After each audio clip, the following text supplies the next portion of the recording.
La verdad es que hay pocas frases que definan mejor a un artista.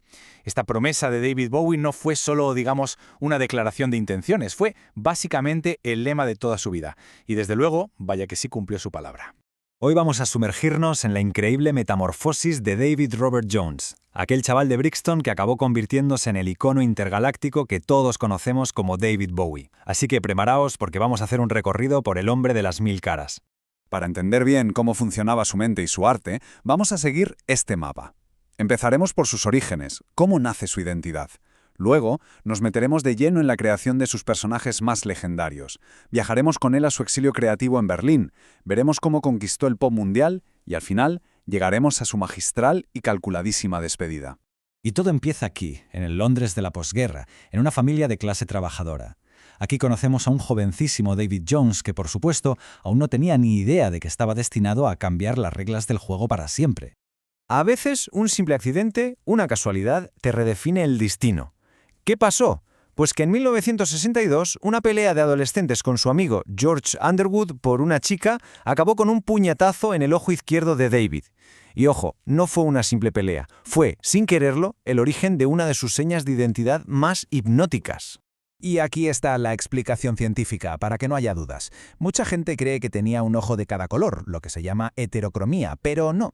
La realidad es que sufría esta condición, midriasis permanente. Esa pupila siempre dilatada le daba esa mirada como de otro mundo, casi alienígena, una herida que se convirtió, sin querer, en un auténtico icono. Claro, a mediados de los 60 había otro Davy Jones que lo estaba petando, el cantante de The Monkees. Era una estrella mundial. Así que, para poder forjar su propio camino, David Jones necesitaba un nombre único, que sonara potente. Se inspiró en el cuchillo de caza americano, el Bowie Knife, y así, en 1966, nació David Bowie. Un paso fundamental para empezar a crear su propia leyenda. Y es aquí, justo aquí, donde la historia explota. Dejamos atrás al músico folk para entrar en la era que lo catapultó a la fama mundial.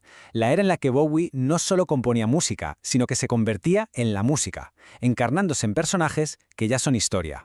Fijaos en esta evolución, es que es increíble. Cada uno de estos personajes no era un simple disfraz, era todo un manifiesto. Ziggy, el mesías alienígena, Aladdin Sane, la estrella ya rota por la fama, el Duque Blanco, ese aristócrata frío como el hielo, y así siguió, hasta el mismísimo final, con el enigmático profeta de Blackstar.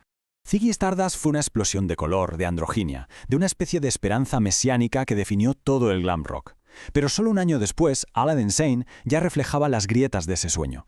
El famoso rayo en su cara simbolizaba justo eso, la fractura, el cortocircuito, de una fama que empezaba literalmente a ser insoportable. Y bueno, la caída se hizo más profunda en Los Ángeles.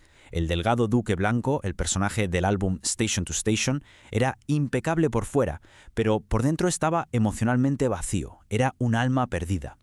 Fue el reflejo de la época más oscura y autodestructiva de Bowie. Necesitaba urgentemente escapar de sí mismo.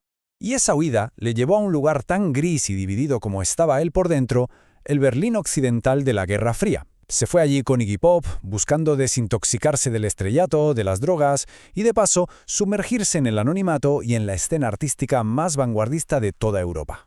Y lo que encontró allí fue una auténtica resurrección creativa.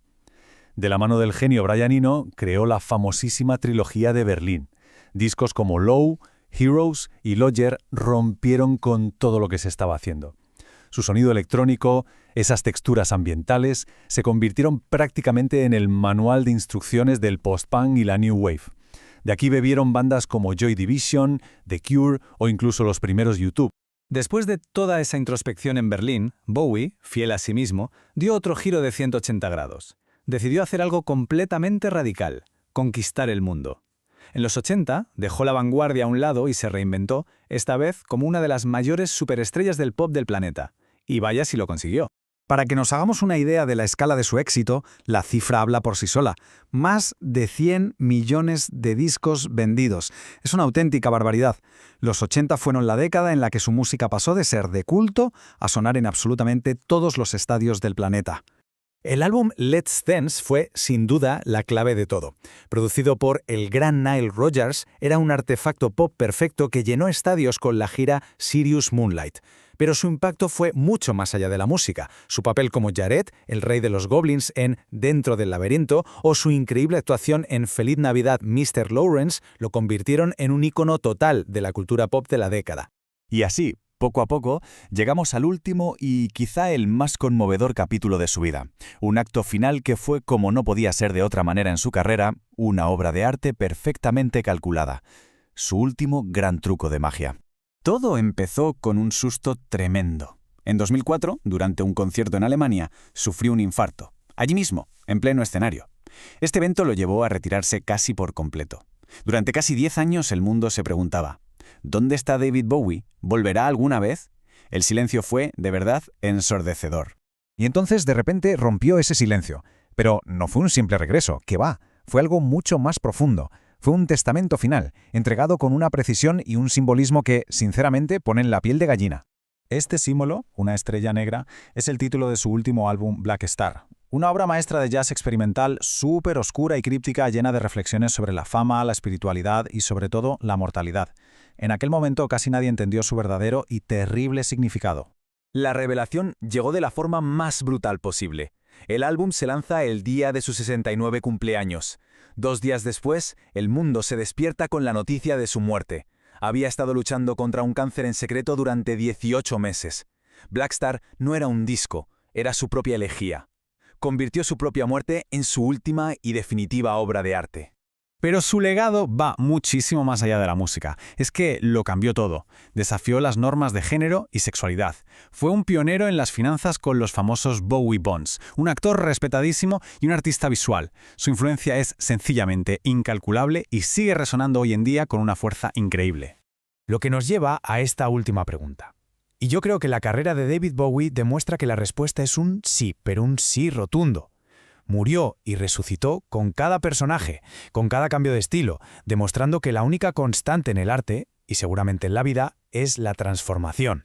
Si todo este viaje por la vida y obra de uno de los artistas más importantes de la historia os ha resultado valioso, la mejor forma de hacérnoslo saber es dándole al botón de me gusta.